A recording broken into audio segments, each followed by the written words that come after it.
Yes, good morning everyone. Girls, हमने first part में जो हमारा इंट्रोडक्शन ऑफ कंज्यूमर थ्योरी था उसमें हमने पढ़ा था कि हमारा यूटिलिटी हम किसे कहते हैं, और यूटिलिटी को हम दो पार्ट्स में डिवाइड करते हैं, total utility and marginal utility. Right, total utility जो भी आप कंजम्पशन करते हैं उससे आपको सभी से कितना सेटिस्फेक्शन मिल रहा है, that is called total utility. Satisfaction is called utility. हाँ, और मार्जिनल यूटिलिटी क्या था कि एक एडिशनल यूनिट लगाने पर आपको कितना सेटिस्फेक्शन मिलता है, कितना सेटिस्फेक्शन मिलेगा एक एडिशनल यूनिट लगाने पर, that is your marginal utility. अब हमें करना है law of marginal utility, laws of marginal utility, जिसको हम दो पार्ट्स में डिवाइड करते हैं। Right, law of marginal utility को दो पार्ट्स में डिवाइड किया जाता है, law of diminishing marginal utility and law of equi marginal utility.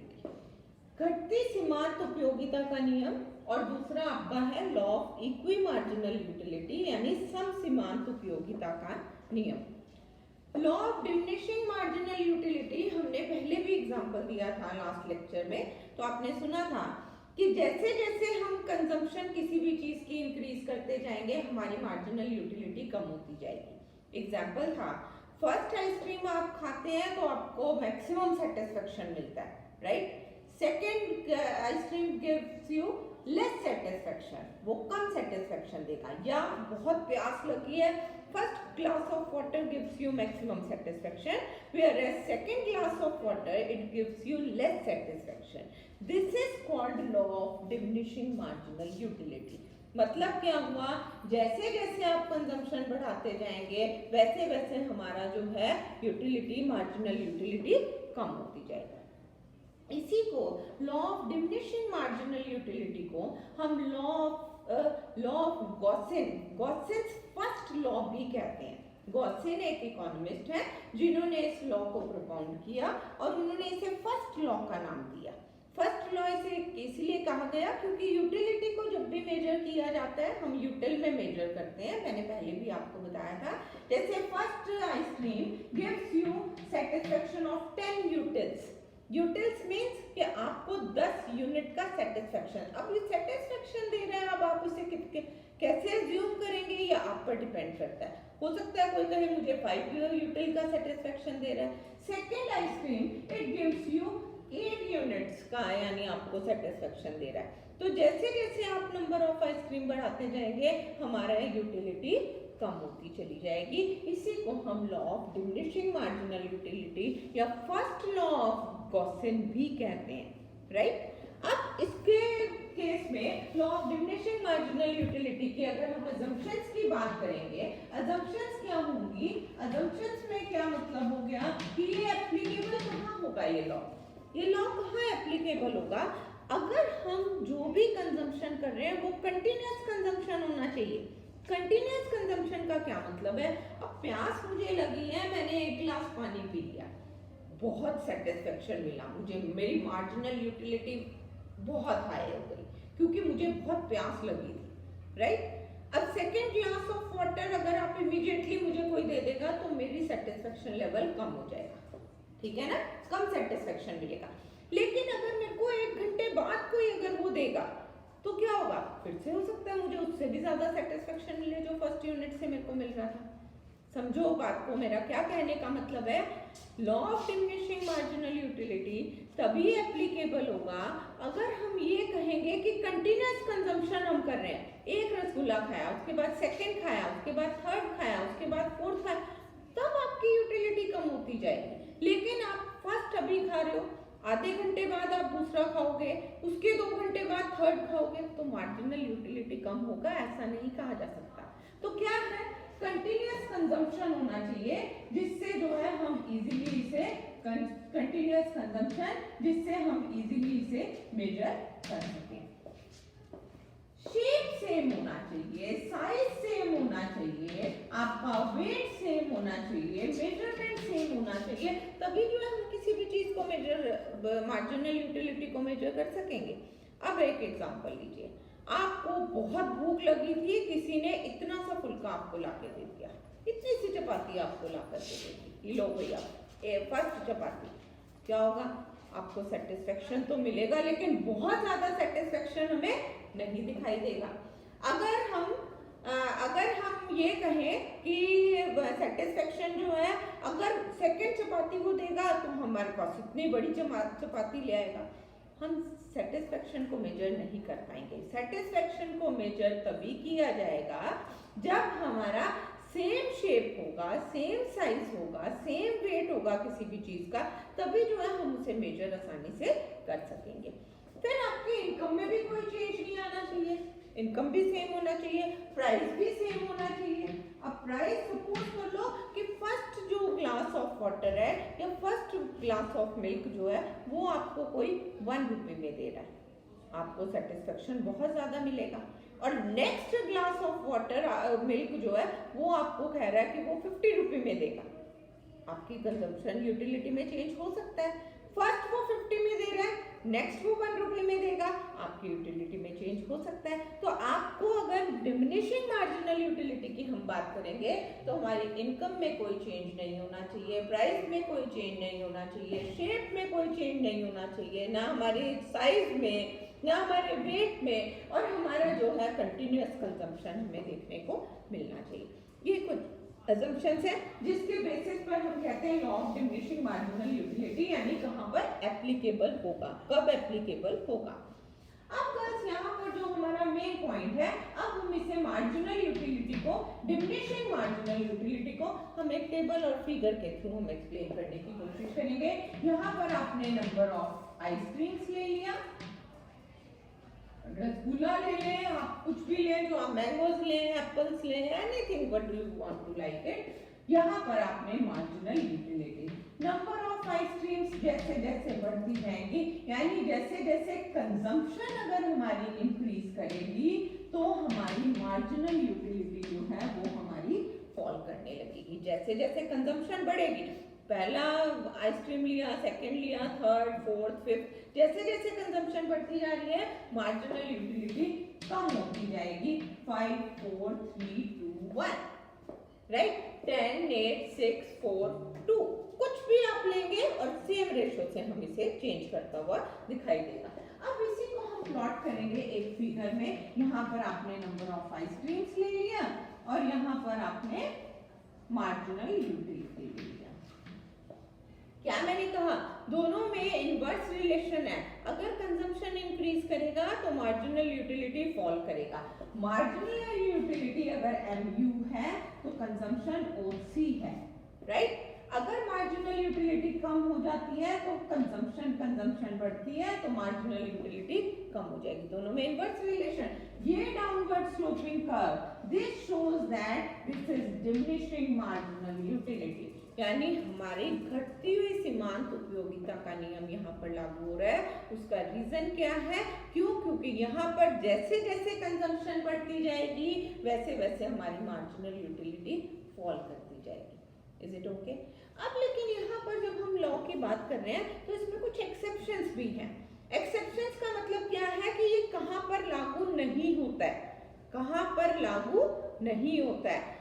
Law क्या कहता है हमें कि जैसे जैसे हम कंजम्पशन बढ़ाते जाएंगे वैसे वैसे हमारी यूटिलिटी कम होती जाएगी। हमारा कंटिन्यूअस कंजम्पशन होना चाहिए, हमारे साइज शेप में कोई चेंज नहीं होना चाहिए, तभी जो है इनकम और प्राइस में कोई चेंज नहीं होना, तभी ये लॉ एप्लीकेबल होगा। अब जो फर्स्ट पॉइंट जो हमारा था वो क्या था, कंजम्पशन एंड मार्जिनल यूटिलिटी, इनको ध्यान में रखते हुए अगर मैं बात करूंगी तो हम एक्सेप्शंस की बात करते हैं। एक्सेप्शंस क्या है, अपवाद। अपवाद किसे कहते हो कि ये लॉ कहाँ एप्लीकेबल नहीं होगा, यानी कंजम्पशन के बढ़ने पर आपकी मार्जिनल यूटिलिटी भी बढ़ेगी, ऐसा हो सकता है।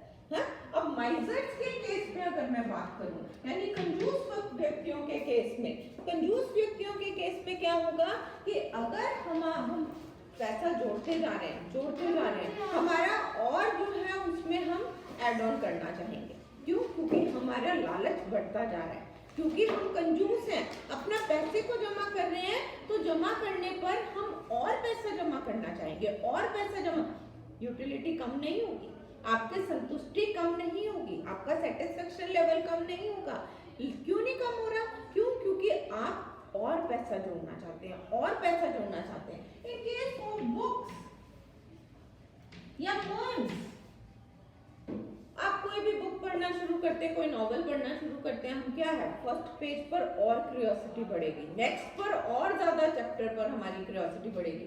जैसे जैसे हम बुक को पढ़ते जाएंगे वैसे वैसे हमारा क्यूरियोसिटी, यूटिलिटी जो है वो बढ़ती जाएगी, हमारा लेवल ऑफ सेटिस्फेक्शन बढ़ता जाएगा।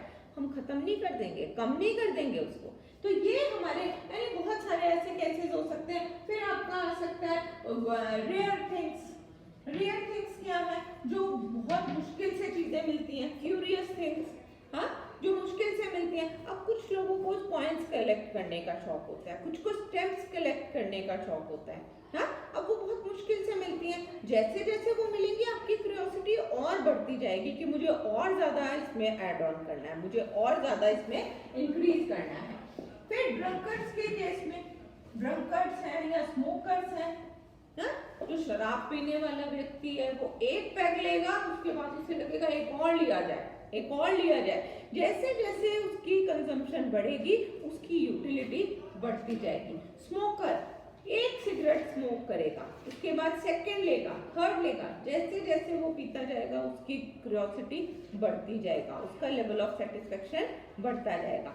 इनिशियल गुड्स, शुरू में अगर आपने कम खर्च कर दिया या कम सेटिस्फेक्शन मिल रहा है तो नेक्स्ट यूनिट पर आपको ज्यादा सेटिस्फेक्शन चाहिए होगा, आपका मार्जिनल यूटिलिटी कम नहीं होगा। तो ये कुछ पॉइंट्स हैं जिनको हम ध्यान में रख करके कह सकते हैं कि इन केसेस में हमारा law of diminishing marginal utility applicable नहीं होगा।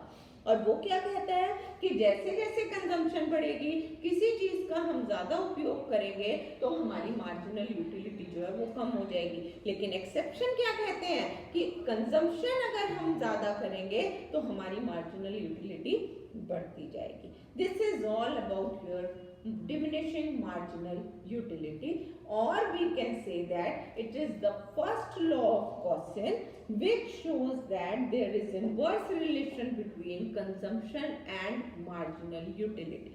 जैसे जैसे consumption बढ़ेगी utility कम होती जाएगी। This is our first law of marginal utility. Now we are talking about, अब हम बात कर रहे हैं किसकी? हम बात कर रहे हैं law of equi marginal utility. Law of equi marginal utility किसे कहते हैं आप जरा वो सुनेंगे। Law of equi marginal utility, जरा ध्यान से सुनना और समझने की कोशिश करना। इक्वी मार्जिनल यूटिलिटी, समसीमांत उपयोगिता का नियम। समसीमांत उपयोगिता का नियम यानी law of equi marginal utility हमें ये बताता है कि हम अपने पैसे को इस तरह खर्च करें कि हमें मैक्सिमम सेटिस्फेक्शन मिले। यानी मेरे पास, अब एक एग्जांपल लीजिए, आप बहुत जल्दी समझ लेंगे। मेरे पास 5 रुपये हैं, राइट? मैं फर्स्ट रुपी से जितना सेटिस्फेक्शन ले सकती हूँ, जितनी मेरे को यूटिल का सेटिस्फेक्शन मिलेगा उतना ही 5th रुपी से भी मिलना चाहिए। मैं अपने पैसे को इस तरह खर्च करूंगी कि हर रुपी से मुझे सेम लेवल ऑफ सेटिस्फेक्शन मिले, सेम लेवल ऑफ सेटिस्फेक्शन मिले। बार बार सुनो, समझो मैं क्या बताने की कोशिश कर रही हूँ। अब मेरे पास, सपोज कर लीजिए, एक एग्जांपल आपको देते हैं। मेरे पास ऑरेंजेस भी हैं और एप्पल भी हैं, हाँ? मुझे ऑरेंजेस ज्यादा पसंद है, एप्पल कम पसंद है, और मेरे पास 5 रुपए हैं और दोनों चीजें 1-1 रुपए की हैं। मेरे को टोटल 5 यूनिट्स खरीदनी है ना? या तो मैं 3 एप्पल ले लूं और 2 मैंगोज लूं, या मैं 2 मैंगोज ले लूं और 3 मैंगोज ले लूं, 2 एप्पल ले लूं, ये मेरे ऊपर डिपेंड करता है। या मैं 4 के 4 मैंगोज खरीद लूं और 1 एप्पल खरीदूंगी, या फिर मैं 4 एप्पल खरीद रही हूँ, 1 मैंगो खरीदूंगी, या 5 के 5 रुपए मैंने मैंगोज पर खर्च कर दिए। ये मेरे को देखना है मैं किस तरह अपने पैसे को खर्च करूंगी कि मुझे मैक्सिमम सेटिस्फेक्शन मिले। That is our law of equi marginal utility. मेरे ख्याल सभी को समझ में आया होगा। और इसे समझने के लिए इसका एक सिंपल सा फॉर्मूला है, marginal utility of 1 rupee and price of 1 commodity, that is equal to marginal utility of second and price of second, and so on, marginal utility of n upon price of n. जरा जरा अभी हम show करके दिखाएंगे, आपको सारा समझ में भी आएगा। क्या मैंने कहा कि इन सबकी मार्जिनल यूटिलिटी जो है ये सब बराबर होनी चाहिए, सब इक्वल होनी चाहिए, राइट। अब यहाँ पर हम एक इसको टेबल के थ्रू हम एक्सप्लेन करते हैं। रुपीज स्पेंड, कितना रुपया आप खर्च कर रहे हैं? 5 रुपए मेरे पास है, 5 rupees I have with me, मेरे पास 5 रुपए हैं, हाँ। और मैंने क्या किया, marginal utility of mangoes and marginal utility of apples, मैंने दो मेरे पास सामान है, मैंगोज भी है और एप्पल भी है, और दोनों 1-1 रुपए के हैं। दोनों का एक एप्पल 1 रुपी का है और 1 mango that is also equal to 1 rupee, right. 5 रुपए मुझे खर्च करने हैं। अब देखें जरा, मुझे मैंगो बहुत पसंद है, मुझे एप्पल ज्यादा पसंद नहीं है, तो मुझे जो मार्जिनल यूटिलिटी फर्स्ट रुपी खर्च करने पर मिलेगी वो मुझे मैंगो से ज्यादा मिलेगी, और एप्पल पर अगर मैं फर्स्ट रुपी खर्च करूंगी तो मुझे कम मिलेगी। अगर आपको एप्पल ज्यादा पसंद है तो आप एप्पल की ज्यादा यूटिलिटी रखेंगे और मैंगो की कम रखेंगे। दोनों में से एक की ज्यादा एक की कम होगी ना। जो मुझे पसंद है, मुझे मैंगो पसंद है इसलिए मैंने ये 12 लिया, एप्पल कम पसंद है इसलिए 10 लिया। आप इसको वैसे वर्सा भी कर सकते हैं। सेकेंड रुपी अगर मैं खर्च करती हूँ एप्पल पर, मैंगो पर, मेरी यूटिलिटी 10 हो जाएगी, इसकी 8 हो जाएगी। ये तो आप जानते हैं, जैसे जैसे हम खर्चा करते जाते हैं, कंजम्पशन बढ़ती जाती है, हमारी मार्जिनल यूटिलिटी कम होती जाती है। अब यहाँ पर ये 8, यहाँ 6, यहाँ 4, राइट, 6, 4, 2, लेकिन मेरे पास तो सिर्फ 5 रुपए है, मुझे तो सिर्फ 5 रुपए खर्च करने हैं। मेरे लिए बेस्ट ऑप्शन क्या होगा? फर्स्ट रुपी मैं किस पर खर्च करूंगी? मैंगोज पर, 12 यूनिट का सेटिस्फेक्शन दे रहा है, राइट। सेकेंड रुपी मैं खर्च करूंगी एप्पल पर, 10 यूनिट्स का सेटिस्फेक्शन दे रहा है। थर्ड रुपी मैं खर्च करूंगी फिर मैंगोज पर, 10 यूनिट्स का सेटिस्फेक्शन दे रहा है। फिर मैं करूंगी फोर्थ रुपी ऑन एप्पल पर, 8 यूनिट का सेटिस्फेक्शन दे रहा है। फिर मैं करूंगी फिफ्थ रुपी मैंगो पर, 5 रुपए खर्च कर दिए मैंने, 5 रुपए खर्च हो गए, राइट। 20, 30, 40, 48, कितनी यूनिट्स का सेटिस्फेक्शन मिला आपको? 48 यूटिल का सेटिस्फेक्शन मिला, क्योंकि मैंने क्या किया, 3 rupees on mangoes and 2 rupees on apples, right. अब आप क्या देख रहे हैं, जब ये 3 रुपए इस पे खर्च किए, 2 रुपए इस पर खर्च किए, मेरे को 48 यूनिट का सेटिस्फेक्शन मिला। This is called law of equi marginal utility, समसीमांत उपयोगिता का नियम, जहां पर हम बराबर रेट से हमारा सेटिस्फेक्शन लेवल जो है वो हमें दिखाई दे रहा है। लेकिन अगर हम कहें कि 4 rupees on mangoes and 1 rupee on Apple, मैं 4 रुपए मैंगोज पर खर्च करती हूँ, जरा कैलकुलेट करें, 12 प्लस 10 प्लस 8 प्लस 6 और 1 रुपया मैं एप्पल पर खर्च कर लूँ। 4 रुपए तो इस पे खर्च कर दिए, 1 रुपया मैं इस पर खर्च कर रही हूँ, प्लस 10, कितना हो गया टोटल? 20, 30, 40, 46। मैं इस कॉम्बिनेशन को कभी भी प्रेफर नहीं करूंगी कि 4 मैंगोज ले लूं, जबकि मैंगोज मुझे पसंद है, फिर भी मैं 4 रुपए मैंगोज पर अगर खर्च करती हूँ, 1 रुपया एप्पल पर खर्च करती हूँ, तो मेरा लेवल ऑफ सेटिस्फेक्शन कम हो जाता है, मैंने क्या कहा, आपको जो भी आप खर्च कर रहे हैं, आप अपने पैसे को इस तरह खर्च करते हैं कि जो लास्ट रुपी आप खर्च कर रहे हैं उससे भी आपको उतना ही सेटिस्फेक्शन मिलेगा जितना आपको फर्स्ट रुपी खर्च करने से मिल रहा है, सबका लेवल सेम होगा। This is called law of equi marginal utility. समझ आया? आप करके देखिएगा, 3 रुपए इस पे खर्च करें, 2 रुपए इस पे खर्च करें, आपको दिखाई देगा कि 48 से कम यूनिट्स आ रहे हैं। अगर वो दिखाई दे रहा है कम में, तो दैट मीन्स हम उस पर नहीं जाएंगे, हम उस कॉम्बिनेशन को नहीं चूज करेंगे। This is called law of equi marginal utility. अब law of equi marginal utility को हम एक फिगर में भी प्लॉट करके दिखा सकते हैं, जिससे आप आसानी से इसे समझ लेंगे। Law of equi marginal utility, जिसमें हम 2 फिगर्स को प्लॉट करेंगे, राइट, 2 फिगर्स को प्लॉट करेंगे। यहां पर आपने ले लिया रुपीज स्पेंट ऑन मैंगोज और यहां पे ले लिया स्टेटमेंट ऑन एप्पल, ये किया ना हमने, दो ही जगह यूज किया था, या marginal utility of mangoes and marginal utility of apples, right.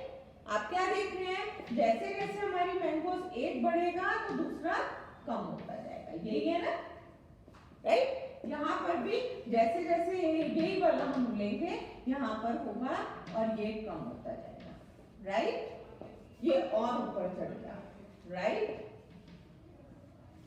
अब गर्ल्स हमें कहाँ law of equi marginal utility दिखाई देगा, 8 और 8। अभी हमारे एग्जांपल में आपने टेबल में देखा था, हमने 8 और 8 पर हमने this is called our level of satisfaction, this is called law of equi marginal utility, जहां पर हमें 8 और 8 यूनिट्स का सेटिस्फैक्शन हमें देखने को मिल गया।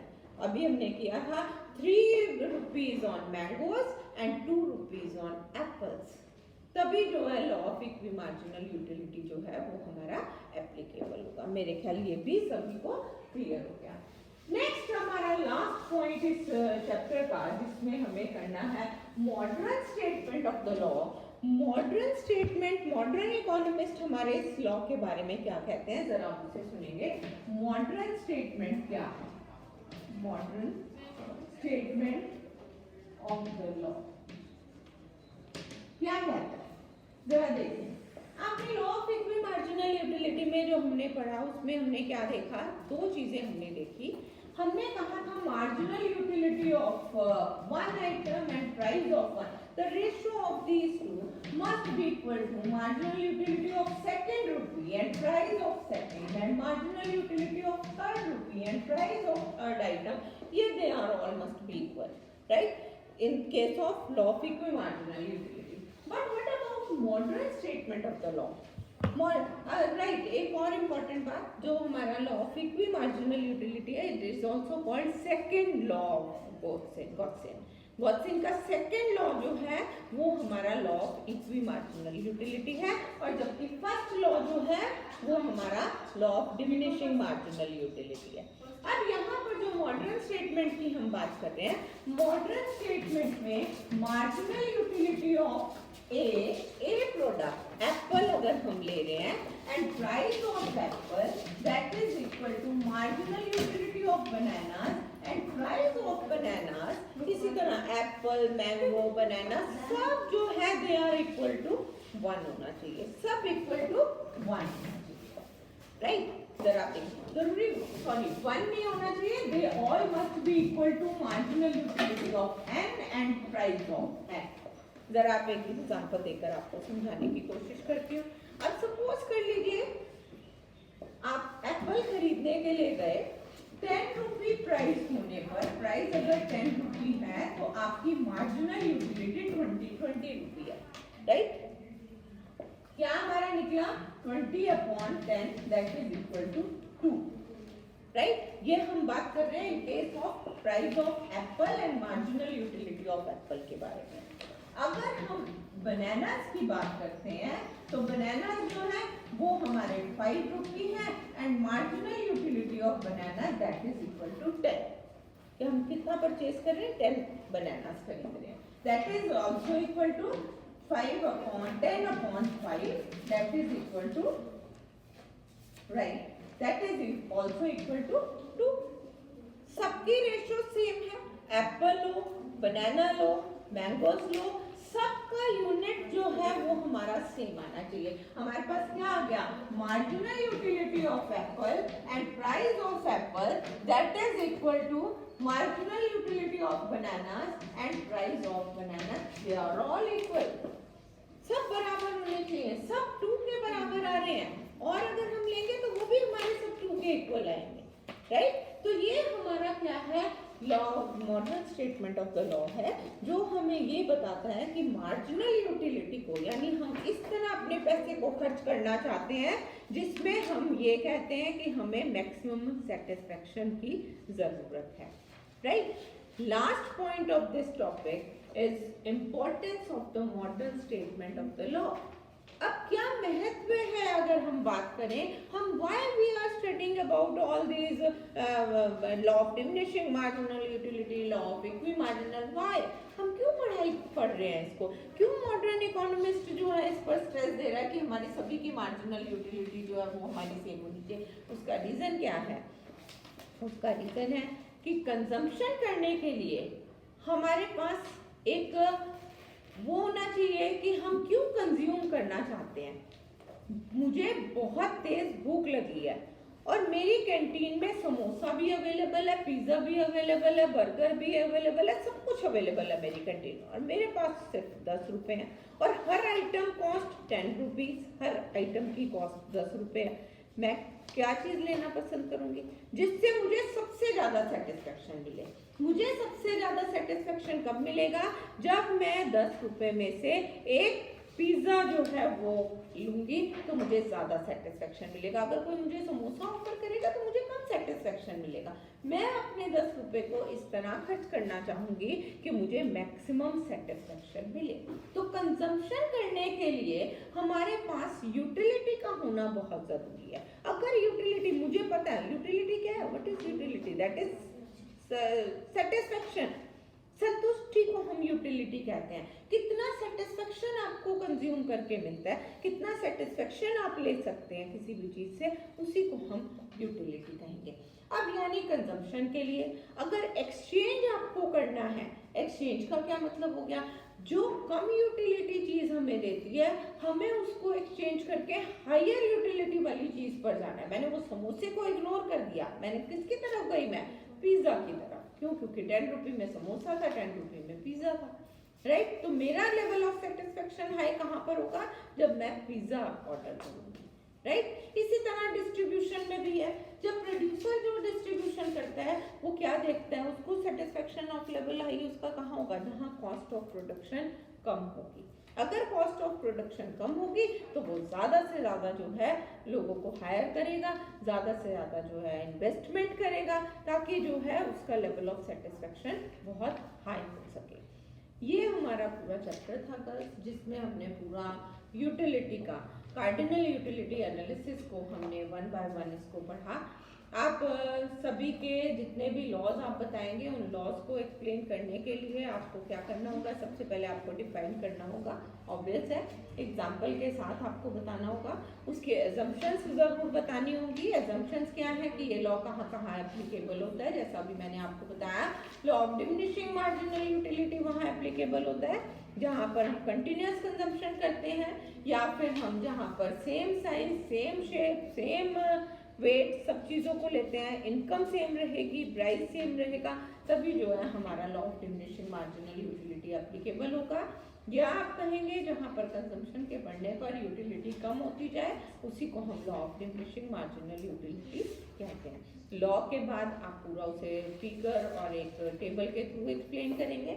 फिर इसी तरह आप law of equi marginal utility बताएंगे, जिसमें आपको बताना है इसे कहते हैं law of equi marginal utility, कि हम अपने पैसे को इस तरह खर्च करना चाहते हैं कि हर पैसे को खर्च करने पर हमारा लेवल ऑफ सेटिस्फेक्शन सेम रहे। फर्स्ट रुपी से भी उतना ही सेटिस्फेक्शन मिला जितना 5th यूनिट से हमें लेवल ऑफ सेटिस्फेक्शन मिल रहा है। साथ ही साथ उसके भी एजम्पशंस बताएंगे कि हमारी इनकम में कोई चेंज नहीं होना चाहिए, हमारी यूटिलिटी में कोई चेंज नहीं होना चाहिए, हमारा प्राइस में कोई चेंज नहीं होना चाहिए। इसकी भी कुछ एजम्पशंस हैं जो आपको बतानी होंगी।